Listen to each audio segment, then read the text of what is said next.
Hello, my name is Vicky Butterfly. I'm an international performer and I'm talking about my inspirations.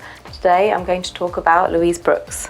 Louise Brooks was a film and originally a stage actress of the of the 1920s. She had a brief but influential career that never really lived up to its potential, I feel.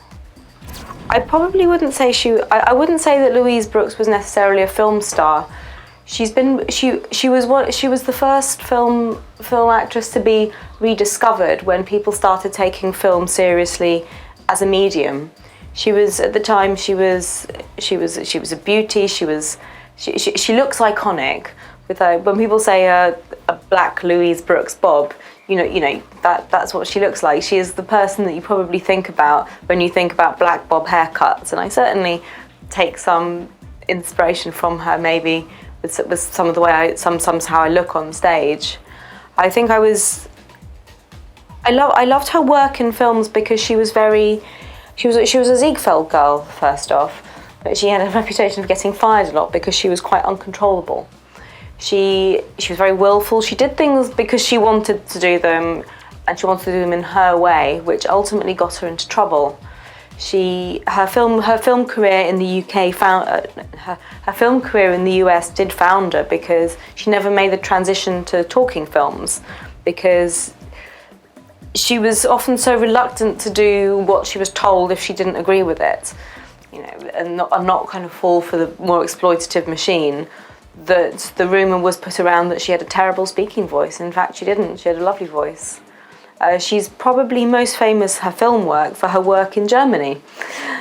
She did a lot of she did a number of films for pubs. She was in Pandora's Box, Diary of a Lost Girl, and she has a very naturalistic style. She appears to just react. It's not mannered. It's very genuine, and one of the things I love about performance is that feeling, is the genuine, something that's not artificial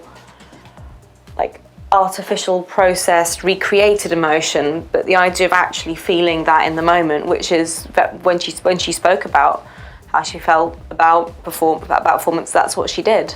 That was her technique at a time when you didn't have the method technique, when you didn't method, I guess. I think some of the things that inspire me about Louise Brooks is that feeling of always feeling like trying to feel genuine emotion, and also the freedom she had to her life.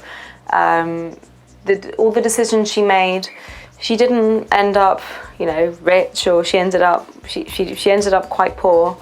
But she never regretted any of her decisions. She lived without regret. She was very true to herself, and she wrote a very good autobiography. And when she was, I can't remember who said it, but it was when they were studying film, and there was one of the great critics he said, "There is no Garbo, there is no Dietrich, there is only Brooks." Biography is Lulu in Hollywood, because her most famous part was in Pandora's Box, and it was as Lulu, the ill-fated Vatican heroine.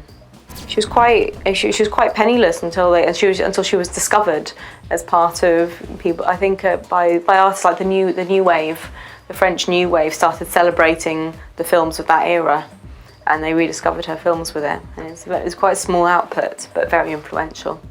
And she was also the first person to dance the Charleston in the UK.